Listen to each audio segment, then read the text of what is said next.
um, Hey, it's going to be cast by myself, Shellsman, and BoarControl. hey guys. So, So, yeah, hopefully more of a cheese fest tonight. What do you think about that, BoarControl? Are you looking forward to that? yep. Everything should work fine. It's gonna work fine. Yeah, I It'll be believe. good. I have faith in it this Yep. time, yeah. So, basically, tonight, guys, we've got Ruse Black against Pin Gigant, I think it is pronounced. I hope it's pronounced like that, but you'll see Yeah. in the Sorry if we information. butchered the name, but yeah. What are you going to do? So basically, a bit of information about the teams whilst we get ready, for the games to go underway. Ruse Black, basically, some well-known players. So we've got Mitza Hyde, who I know you are slightly familiar with as well. Isn't that right, Ball Control? Good friends. Yeah, Yeah. so good friends with him. So they have had some good successes with previous tournaments. And then, as we mentioned, we've got Pin Gigant, who are relatively new. Well, in one way anyway. However, they have also been playing since the open beta, so they've been playing for a long time. But as a team, they've not really kind of been entering many kind of tournaments. But it'll be exciting and looking forward to seeing some of their games coming up. Yeah. So, as you guys may have heard, Ruse are actually participating in the Gamers Origin Brawl final. We're coming up on Thursday. So they've made it through hundreds and hundreds of teams to get there. They went through the amateur tournament rather than the pro scene. Pro scene had lots of great teams out of SK, London Conspiracy, even Malalite was playing it Damn. briefly, although we didn't do very well. But yeah, so getting all the way to the final, past like I think they beat London Conspiracy in the semi-finals, and they've had some awesome players in their team like Crane, Legendary, and Inder, and all well-known players. So yeah, it's quite a team to be reckoned with here. Yeah, that's it. I mean, like you said, that all of those names are like kind of household names as well, aren't they? Like not only just the teams, Yeah, but the players themselves as well. So they've obviously proven themselves there that they can do well. They can come to these tournaments, show up, and actually put some of these players that are basically the favourites out in the dust. So really looking forward to seeing what Bruce Black are going to be bringing out tonight. We do actually have the classes for each player currently at the moment as well. So we can go over those just briefly now. So we're going to see from Ruse Black side. Okay, we're just also getting confirmation that Chinoise is going to be playing against Sleeping Rain as well.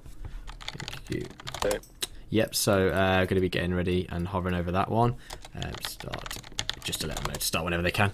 But in the meantime, guys, so yeah, just a quick one. So Chinoise is actually going to be playing Hunter and Warrior. Mitza Hyde's going to be playing Shaman and Warlock, and Versatile's going to be playing Druid and Paladin. And then, of course, Yep. from Pin Gigant side, it's going to be Altair is playing Mage and Warlock, Sleeping Rain's playing Paladin and Shaman, and Levix playing Druid and Hunter. Yep, so to anyone who's unfamiliar with the format, it's the same as the Archon Team League. There's two teams of three players, each of them piloting two decks, and it's the Conquest format. So once you've won with a deck, that deck's then out, and it's the first team to win with all six of their decks Yeah. individually and split the series. So it's best of 11 format. First to six wins is the champion. And this is currently the group stage of the Piggy League. I believe this is round 3, so this will be to decide which teams will be making it through to the knockout stage. Yeah, that's it. So it's basically got all to play for here. This is kind of like a make or break, isn't it, essentially? Yep. So let's see. So we are just getting confirmation. We do of course have some kind of delays which will occur. We should hopefully be getting to the game in the next couple of minutes. But yeah, I'm really looking forward to seeing, of course, what Pin Gigant are actually going to be bringing. So they are a Russian team, just to let you guys know as well. They're all from the same city of Tambov, so I've not heard of that place before myself.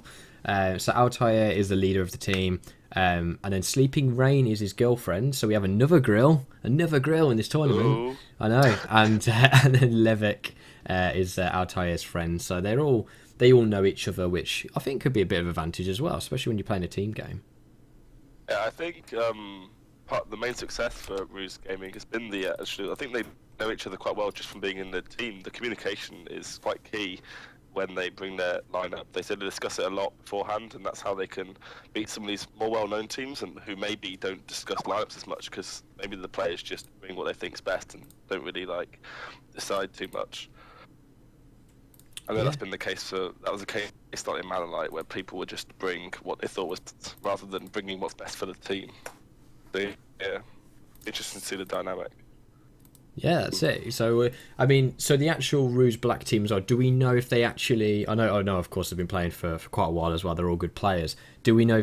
Do we know if they actually know each other then in person, or is that something we might? Well, it might be something we learn about, I guess, in time. I know they know each other very well through Hearthstone, but I don't know if they know each other in person. I imagine they might have met at LANs and stuff. Yeah, but that's probably how it works. Yeah, but I mean, some teams as well actually tend to work better, not even necessarily when they know each other in person as well. It's just if they can kind of understand the player's mentality and get a good balance, then that can be key to having a successful team. Yeah, getting on well with teammates. You might not think it's very key in Hearthstone since it's an individual game, but especially in team formats, it's vital that you can communicate well with your teammates. Yeah, no, I completely agree with that one as well, because of course you're going to have some characters that are very strong and they'll stand out and they'll push their opinions very firmly in people's faces, and you need to be able to actually deal with that, not being reactive back as well. So it should be interesting to see how this plays out. We do just have a little update here, guys. So the first match, which we explained, with I hope it's Chinois. It's very Chinois or something like that. But against Sleeping Rain, we'll be starting in roughly just under 5 minutes' time. So apologies about that delay there. But as soon as the game starts, we will get you straight in there. So we'll be seeing the Hunter or Warrior from Chinois. It'll be interesting to see. Last week we saw both Face and the mid-range Hunter. Yes. It'll be interesting to see what we see this week. I mean, I was going to say, I actually think it might be the mid-range Hunter. Oh, I've seen some more premise like, could it even be a Camel Hunter? Oh, the Camel Hunter. Now, you're going to need to tell us a bit about this. Yeah.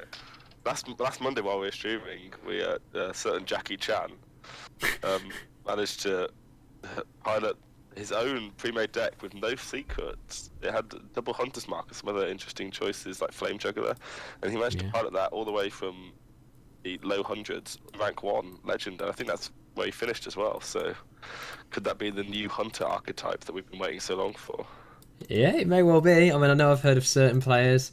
So Rarest, for example, our friends in the Hearthstone community, Rarest Solemnum. He's been raving about it for quite a while now, hasn't he? He brought it to Ice Series in December, didn't he? Yeah, and he's been going on about it for a long time now. So, I mean, this is his moment to shine. He called this a long time ago. So if this really takes off, then he's a genius, basically. But yeah, it'll be good it'll be interesting to see if it is that deck, because I've not actually seen it in significant amount of play. I've seen the deck list a few times, but I've not really sat down and actually watched a proper game with that deck yet. So it'll be interesting to see how it pays off.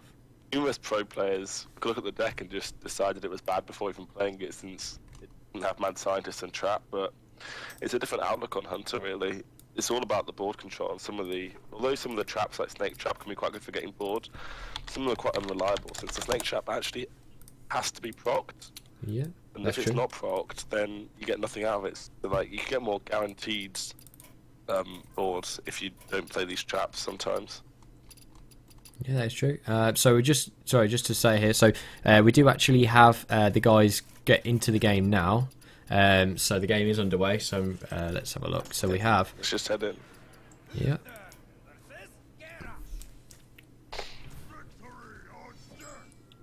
Nice. So wow, do you want to run us through this one briefly then? I think I have a kind of understanding as to what this is, but. Yeah, I'm just currently loading up. Oh, okay. What can you see from your end? Right, so I mean, I can see a Ragnaros, a Keeper of Alderman, Noble Sacrifice, and Mustafa Battle from Sleeping Rain as a Paladin. Mustafa Battle is pretty strong. Noble Sacrifice is pretty standard in Secret. Keeper of Alderman is also a very strong card. But Ragnaros, that's it's not every day you see a Ragnaros. Build the Ostkaka piloted to rank 1 legend on NA in December.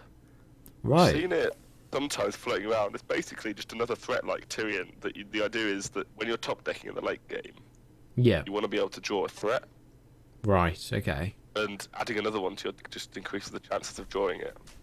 No, I completely understand that. It seems like a pretty decent thing to do. I mean, Yep. oh, we see a really good hand though here now with that mulligan. The secret Yeah, keeper. that secret keeper is huge. Yeah, that's going to put in a lot of work. Of course, we do see from Chinoi's hand though, he does have Armor Smith, Slam. So he has a few different ways of getting onto the board relatively early. So what we could see here is this early secret keep, and then next turn a juggler coin noble sack to stop the juggler from dying, and then a muster of battle. True. Oh, okay, but we see coin noble sack now. Just to protect the secret keeper. This is fair. It protects the secret keeper. So if there's a firewall axe, the secret keeper will be able to deal extra damage. And if you top deck another secret, then the secret keeper will be out of range of the firewall axe. Yeah. No, I completely understand that. I mean, this Armor Smith's still pretty strong, I think, for Chinoi's here. Because, of course, with this... Ooh. I think he also still the Armor plays Smith Shilling can proc the Noble Sack. Well, he, of course, he doesn't know, but it's always most likely to be Noble Sack or Revenge. Yeah, that is true. Mm. I mean, you've, of course, obviously played around Repentance as well, so Yeah. you know it's not that one. So Sleeping Rain thinks that his Knife Juggler is protected by this Noble Sack. So he's chosen to play it over the mini-bot. It's the greedy play, some might say, to try and get Muster for battle value. But it appears it's going to work out here, unless the Slam comes out. Yeah, so you're going to have to see a Slam here. This Slam, I mean, of course, you can still Inner Rage here, but this Inner Rage, actually, and it's actually means that the Knife Juggler will live. We see the Slam not on the Knife Juggler. Interesting. Yeah. So this Knife Juggler will live, and then this Muster for battle will become a massive threat as well. I think you almost have to play Inner Rage to kill off this 2-1 as well, because if you don't, you're playing extremely greedy. Yeah. If you don't, so I like to see the Inner Rage come down here. The idea behind this could have been that he was trying to kill the Secret Keep. It would buff the Juggler to a 6/4, and then Death Spike could kill it in one swing on the following turn. That is that's also a good point. Yeah, I completely understand that. However, leaving a Juggler up is always one of the most scary things in Hearthstone. The amount that the Knife Juggler can be exploited is such a strong card. Yeah, I mean, even if... Will we see the snipes? Wow, these are all going face. Wow. Wow, that went terribly for Sleeping Rain. I'm pretty sure he wanted at least one hit on the Armor Smith so he could trade his weapon in. Now, I think I actually do like the Knife Juggler trade here, because the Death Spite... I mean, well... So, yeah, I think you have to here. Yeah, the 1/2 can easily trade into the 1/1 tokens, and the Death Spite's probably going to come down this turn anyway, so... Yeah, so it makes him... The board. Yeah, completely understand. Because this means however, the Unstable Ghoul does kill everything. I think you have to go the Death Tier just because of the mana efficiency. I mean, this and does also play around Keeper as well. I mean, I don't know if you'd be able to expect a Keeper of Alderman right now. Yeah, on turn 4, generally you expect a Keeper or a Blessing of Kings. So I guess here, would you keep the Knife Juggler, hope for one juggle, then trade in two kind of... Well, or the rest of the 1/1s, really. Yeah, could do that to protect the Knife Juggler. Seems like the best player on the board. Yeah. Yeah, so he's going for that now, yeah. The juggle doesn't hit, but that's still also fine, because they're going to have to be traded off, I guess, in a way. So yeah, Sleeping Rain there's no point in claiming face, the 1/1's die anyway, so yeah, it makes sense. Yeah, of course. Okay, so... We'll have to see the Death Spite this turn come down that Knife Juggler.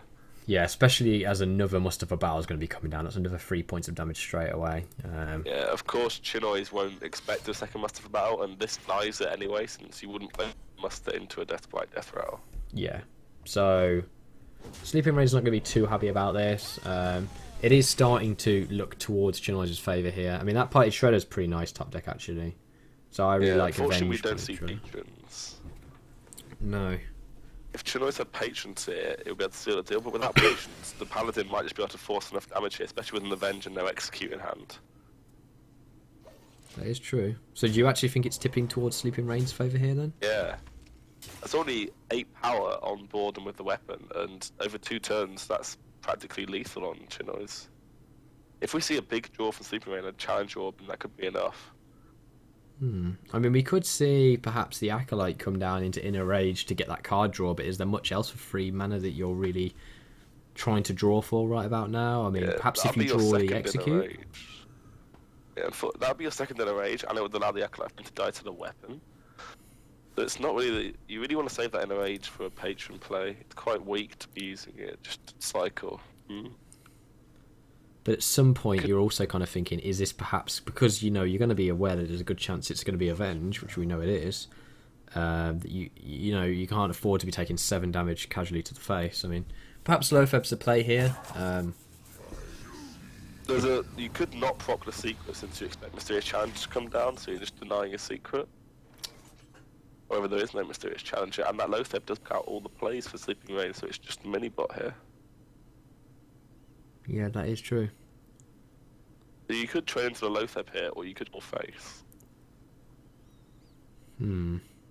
I like going all face here, since your hand is quite weak. You don't really have any follow-up. Like, your one chance of winning this really is to go face now, and you can protect yourself with a Noble Sack to stop trading. And like, these minions on board need to deal all the damage, since you're not really going to get any more minions to stick based on your current hand. No, that is true. I mean, you kind of... I mean, yeah, because a Noble Sacrifice would be the entire turn if you went for that. So I guess you have to go shielding mini-bot hero power here, right? It's much more valuable than just a Noble Sack. Sleeping Rain decides to trade here. This denies the potential Battle Rage, which could be important. I mean, of course, the Avenge secret is still up as well, so if this Avenge, for example, goes on the shielding mini-bot, that is extremely strong against warriors in general. Yep. That Divine Shield kind of making things Well, there's bad. the Battle Rage, which has been denied, which is pretty important. That Battle Rage could have drawn into, say, Patrons or something, or maybe an Armor Smith or a Ghoul to stabilise. That is true. We see a Desperate Acolyte of Pain here, try and get hold of an Execute for the Avenge target, or maybe even an Unstable Ghoul. Yeah, I mean, well, this is the point where if it does happen to land on the mini-bot... No, well, it doesn't, Ooh, so... that's pretty huge. Yeah, that's pretty big. If it landed on the mini-bot, then you would definitely be in trouble here. This Battle Rage as well, and then potential Inner Rage. Still no... Ooh. Wait. One banner off the Inner Rage BGH. This could be game, right? Almost. Yep. That's still no Execute, so... That's 8, so... Wow. 3 damage off. And it's... Wow, this is so Losing close. Champion or a Kings could do that, but that's an unfortunate draw.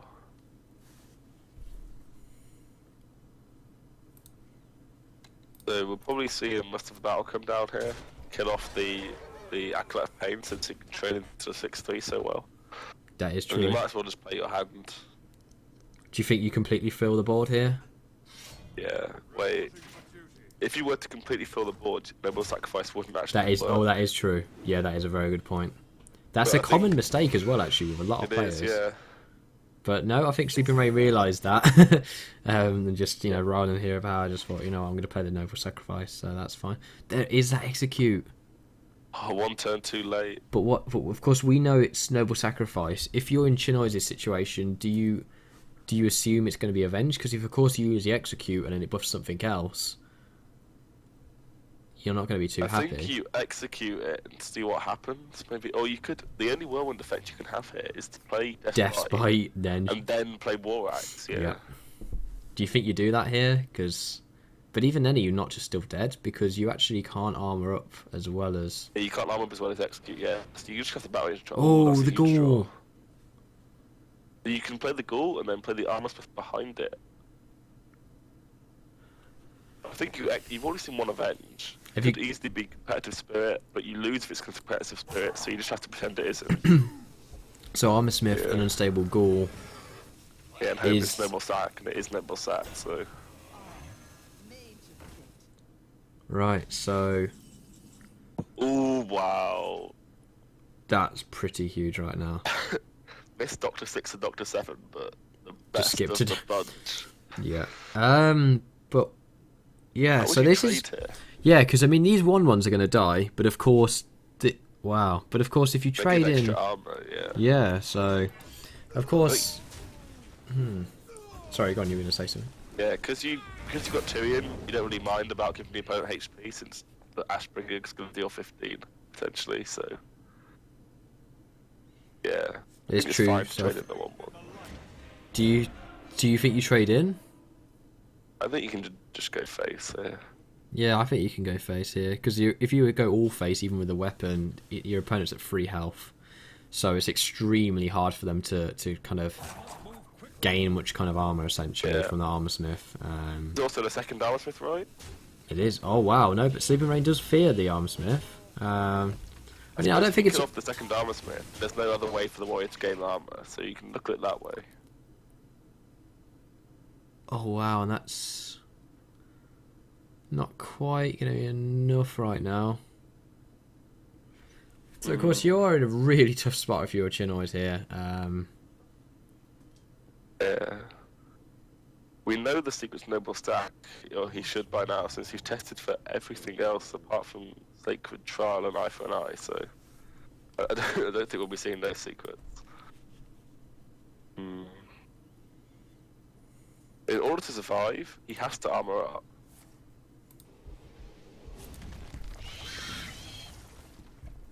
I'm not sure, maybe he was hoping for Revenge, but he's already tested for Revenge, so... Well, that play ended up adding more power to the board, and now he can't shred it and throwing an armor up, unfortunately. Okay, so Maybe he forgot that Avenge could have been propped last turn. oh, and is that that's 10? That's it. That's lethal. Yeah, that's game. There's the Kings or Truce of a Top Deck. Yeah, that is it. So, wow. It's actually a lot closer than I thought that game. At one point, I almost would have called and said that I thought Chinoy's actually had it, you know, with the Death Spite. Of course, procking and killing off the Mustafa battle there. 2 Mustafa battles being shut down quite early. But, of course, Tyrion just showing that, you know, he is a very strong card and really hard to deal with. And, yeah, well played to Sleeping Rain there. And that's going to be 1-0 for Pin Gigant against Rouge Black. It's often overlooked how key Grim Patrons are against aggro, and yeah, if we had seen Patrons there on turn 5 or 6, it would have easily won the game. But unfortunately, Patron wasn't drawn, so yeah, it's quite hard for the warrior to stabilise board control. Yeah, so I think that was really tough there for Chinois. I think he kind of, you know, in that situation as you mentioned, it's not easy kind of being stuck without any kind of Grim Patrons, especially when you have double armor smith as well. I mean, double armor smith and Grim Patrons is usually enough to say good night, I've won, basically, isn't it? You know, so so that was unfortunate for Chinois, but of course, still well played to Sleeping Rain as well. I don't think you know, there was really any kind of notable misplays from generally either side. I think they played pretty well, and there's reasons for doing most plays there. So yeah, well played to both players. Okay, so we're going to get an update. Coming up next? Just going to get an update as soon as we can, guys. So the next the next game is going to be coming up, and of course I'll let you guys know the classes they're going to be playing in between. So, of course, just a recap again. So that was Sleeping Rain playing on Paladin there. So well played to her. She's now got the Shaman class left, so she only has to win with a Shaman, and then she is through. So the next game is up, and it's going to be Mitzahide versus Altair. So we'll get ready for that one. Mitzahide is probably the most well-known player playing tonight. Yeah, that's right. He finished second in the second Scan Hearthstone Invitational, losing to 6-0 in the final. That was quite a big tournament. I remember the qualifiers for that. It was an EU qualifier, but it even had the likes of Fireback participating in it. So it was a pretty huge event, and to get second place, there were so many big names in there. But yeah, it's pretty amazing.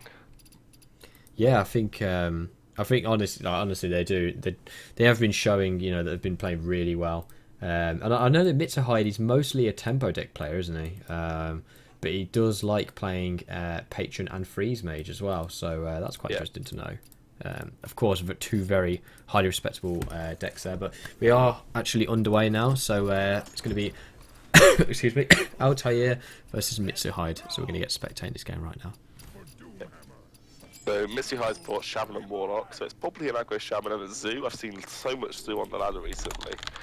Just once Kalento makes a good Zoo deck, everyone just seems to follow.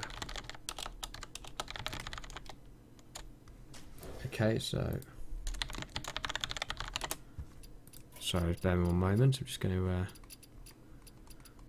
actually got a bit of a slide delay. Yeah, I don't think I Shaman here from Mitzahide.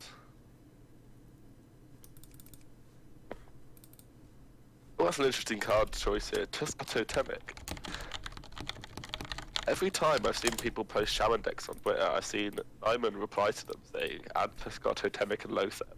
And I've never actually seen anyone do it. And however, Mitsuhide does have Tuskar Totemic. It's a pretty underrated card. I don't understand why it's not run more often. The potential to get Manatide Totem or Totem Gonem is so huge. Just swing a game. Yeah, that is true. I mean, Shaman is one of those that's very kind of, can fluctuate extremely. Because of course they have such kind of different decks. I mean, the mid-range Shaman's very different to Totem Shaman, and then of course you had the Murloc Shaman when that was kind of new and so on. So there's a lot that's kind of happened with them. But the aggro Shaman, I've just been a huge fan of that deck. Pretty much it's the most common archetype. Yeah, exactly. It's a difficult choice here. Probably see a coin egg into a PO. This Tunnel Trog, it's just like Mana Worm basically. You leave this on board, it'll end up dealing like 20 damage to you over 5 turns. It's a ridiculously powerful one drop. It's one of the few cards in the game which you just see based on board and you're like, I have to kill this, how do I kill this? Yeah, it's really tough to deal with. Sorry about this though, guys. I'm actually having a kind of Battle.net client, I think, issue here where I don't actually have Mitsuhide coming up on friends list, so I need to actually sort this out.